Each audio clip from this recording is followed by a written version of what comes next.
Said that I would do part three, possibly maybe part four of Incarnation and Reincarnation, the Immortality of Humanity. Now, this particular one, I wanted to talk about how to deal with this because it's very important to handle reincarnations.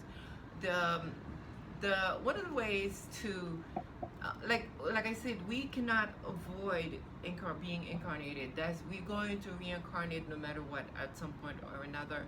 But we would rather try to reincarnate at a higher dimension, evolve each time we reincarnate. The goal is to evolve to a higher realm. It's not for us to keep reincarnating at the same level that where we left off. We have to reincarnate. We want to. We desire. We to desire to reincarnate at a higher level. That is the goal for each and every one of us. But last time I talked about the forgetting process and handling the difficulties that come along with the difficult experiences that we are confronted with. And I wanted to mention another tool. I know I said meditation, but I want to talk about being in a meditative state. So this is not just meditation, this is a meditative state.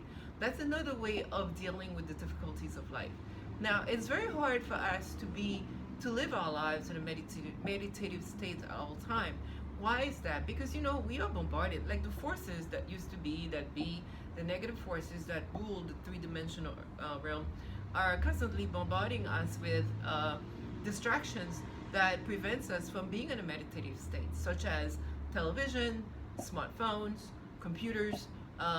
If you don't, the whatever, walking down the streets, it could be something going on, and or maybe from the sky or whatever. But we are constantly being bombarded on the radio with a distraction. So it makes it very hard for us to be in a meditative state at all time. But remember, our mind has a very impulse, like free impulse. So at times when things happen to us, we tend to react impulsively, and the little mind react impulsively to the circumstance, the difficult situation that we are confronted with, and as a result, we don't make the decision that we would have made. We don't handle the situation we would have handled that situation had we been in a meditative state. But as I just mentioned, it for me or for all of us, I'm guessing, the earth, the three-dimensional energy makes it hard for us to be in a meditative state at all times.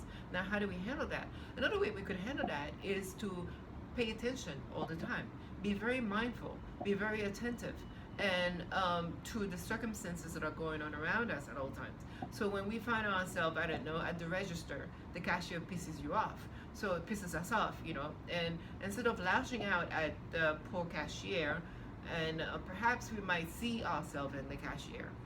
Perhaps you could see this woman, this person, this man, this woman has been working for hours, standing on the feet, on 2 feet, and some of them wearing masks.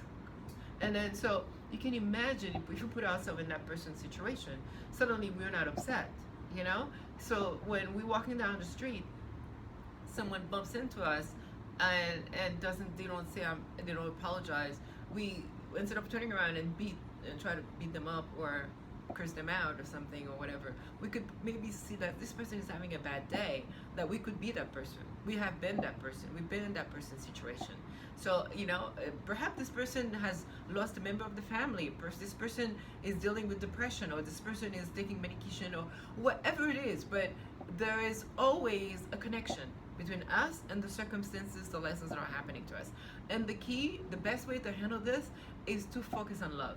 Is to focus on loving all and everything around us. I know it's maybe hard because, like I said, the forces around us that rule the earth, the negative forces, they make it. That's their purpose. Their purpose is for us to find it hard to live in a state of loving at all time. So this is the challenge. The main reason a lot of us, all of us basically keep reincarnating is to love, because there is never enough love. And so if we were to handle situation in a meditative state, but like I said, we have to function.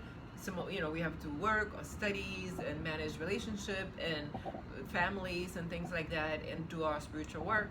So we have to find a way to find a balance, and the best way to find a balance, according to the law of one, is to be attentive to our impulses, to manage our impulses. And our impulses is this It's based on our conscious and subconscious mind.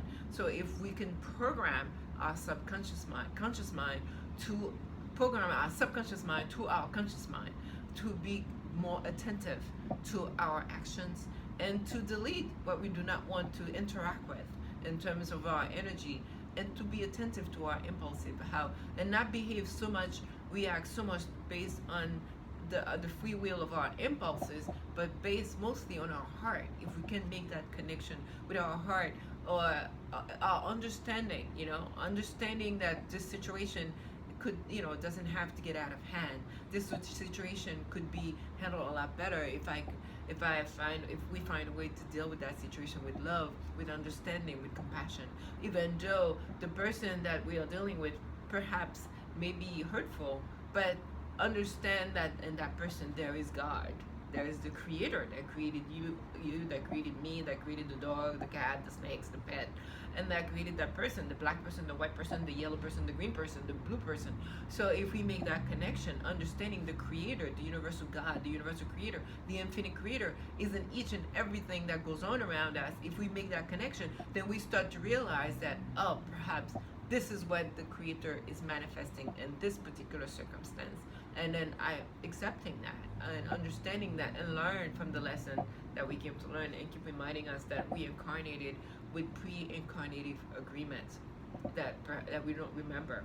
We agreed to all those things before we came here on this planet, but we simply don't remember why we came here. So the message I would like to share in this video is to remember that, to be attentive and to keep our impulses under control, so we don't react freely with our impulses. So we react mostly with our heart, with forgiveness, with love, with kindness, in every difficult situation, to react that way. And I know it's very hard, but it can be done. And it's the ego that is there, the small mind that is being fed constantly by the negative forces. The ego is being fed constantly by the negative forces that rule the earth.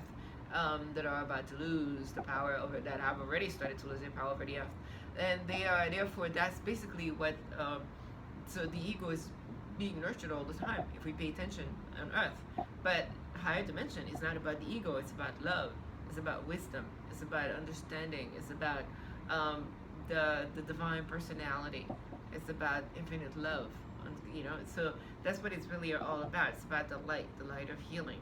And for us to get to that point of amazing wisdom, we have to learn the lesson and go to these ups and downs on earth. But they really are not downs. They are simply tools, metaphysical tools that we came here with an agreement to go through. And every time we go to something that is not comfortable in our lives, that is very difficult, we try to remind ourselves, well, oh, I agreed to this. I agreed to this. This is happening to me. Oh yeah, I agreed to this situation. And I don't remember how I agreed to it, but I agreed to this.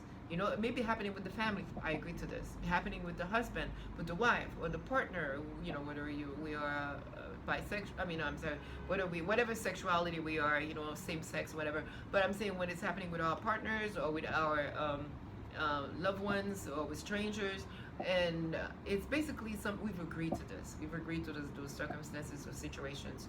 And then I know it may sound harsh for me to say, but that's just a fact.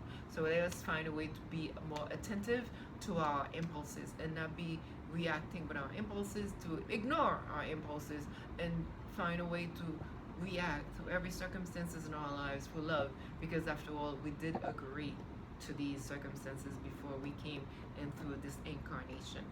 I hope that makes sense. Until then, I love you. Please remember to subscribe and like, because like I said, my videos are not very popular because I cover things that are a subject that is kind of like they don't want you to know. So they don't want this information out there. And so it's not a very popular subject. So it's in demand, but it's being oppressed.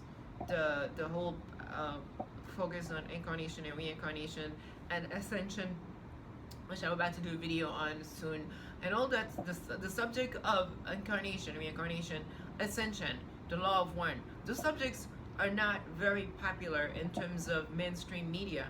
Why? Because The forces that be, the negative forces that used to rule the earth, that are about to lose control over the earth, that have started to lose control over the earth, they do not really want us to know about these subjects, because if we do, they lose power over us. That's basically what it means. In addition to that, they will have less toys to play with, and whatever other third dimension they will occupy, for Earth will move to a fourth dimension. And if those of us who are not ready to move with Earth to a fourth dimension, to graduate, we get bounced back to a three-dimensional planet. It's not going to be Earth, but it'll be another three-dimensional planet where the negative forces have control over, and still so